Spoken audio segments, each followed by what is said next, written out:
Ukrainian special forces repel North Korean assault in Kursk region. One North Korean soldier failed to lure them into trap. German defense minister refutes information about blocking military assistance to Ukraine and how Russia strikes Ukraine with 110 drones overnight. The latest news next. Soldiers of the Special Operations Forces of the Armed Forces of Ukraine have repelled an assault by North Korean troops in Kursk region of Russia and killed 17 North Korean soldiers, reported by the press service for the Special Operations Forces, SOF. About details, the battle, the date of which is not disclosed as usual, lasted from morning until night.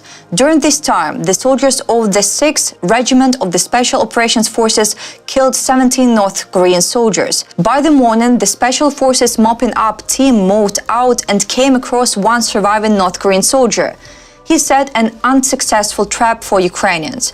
The North Korean fighter tried to mislead the soldiers and blow himself up with a grenade. When the SOF soldiers approached him, he blew himself up. The Special Forces soldiers noticed the danger in time and quickly moved out of the area of impact. No one was injured.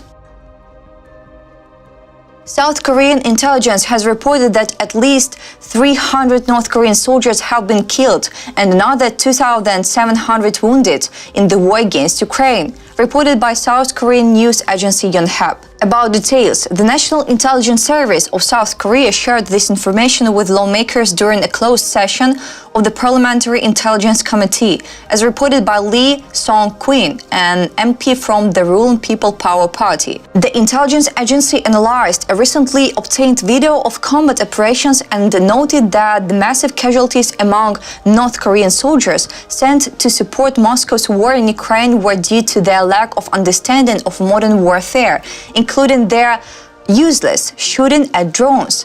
The NIS also stated that North Korea is forcing its soldiers to commit suicide to avoid being captured by the Ukrainian forces. Commenting on a video published by Ukraine showing two captured North Korean soldiers, Lee emphasized that the prisoner of war has not expressed his intention to come to South Korea. The NIS noted that the two North Korean soldiers captured by Ukrainian forces in Russia's Kursk region served in the Reconnaissance General Bureau, a key North Korean military intelligence agency.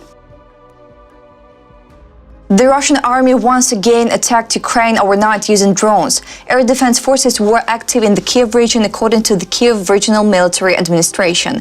This time, the air raid alert in the Kiev region lasted nearly 5 hours, during which air defense forces were in operation. Several targets were shot down. Fortunately, there were no civilian casualties.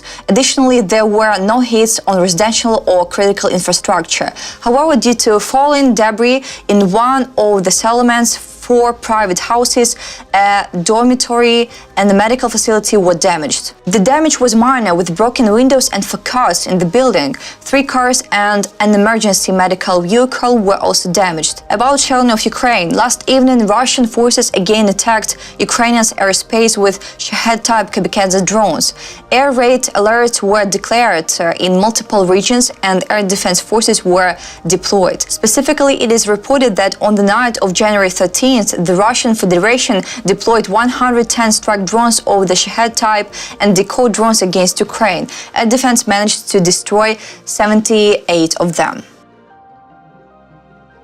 German Defense Minister Boris Pistorius has refuted claims that Chancellor Olaf Scholz has been blocking an additional 3 billion euros military assistance package for Ukraine, reported by Pistorius in an interview with the German newspaper Tagesspiegel to be published on the 13th of January, as reported by Deutsche Welle. About details, Pistorius said there is no blockade, but internal coordination of the new assistance package within the government is still ongoing. The Defense Ministry has prepared proposals, but a final political decision has yet to be made. Pistorius stated that his ministry has prepared a new assistance package, and now a political decision must be made regarding its provision to Kyiv. The Cabinet of Ministers of Ukraine has decided to involve foreign companies in modernizing military equipment for the Ukrainian defense forces.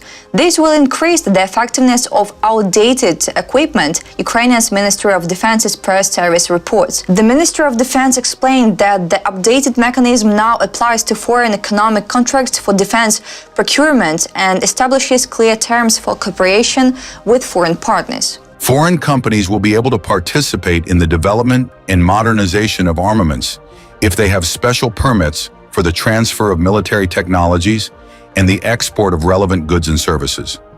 Particular attention is given to the modernization of aircraft for state aviation, their components and equipment, as well as ships. The resolution provides detailed provisions regarding the following: the process of transferring equipment for modernization, requirements for maintaining its operational readiness, issues related to personnel training and quality control. Such a decision will allow the modernization of outdated equipment and improve its efficiency through the use of advanced Western technologies. It also opens up opportunities for foreign partners to create joint high-tech projects in compliance with international standards. These innovations will meet the needs for developing new models and modernizing existing weapons, military and special equipment. This will strengthen Ukraine's defense capabilities in the face of Russian aggression. U.S. Secretary of State Antony Blinken has said that the current U.S. administration, led by President Joe Biden, is making efforts to ensure the strongest foreign policy positions for the next administration of Republican Donald Trump, including on Ukraine, reported by Antony Blinken in an interview with CBS News, as published in a press release on the U.S. State Department website and reported by European Pravda. About details, CBS presenter Marta Tegner said that critics fear the possible end of the Russian war under Trump will not be in Ukrainians' favor. In response, Blinken said there was no point in speculating on this issue. What does make sense is to make sure that we give the next administration, we give the incoming Trump administration the strongest possible hand for it to play around the world, whether it's on Ukraine or anything else. That's all for today. Thanks for watching this video. Like and subscribe.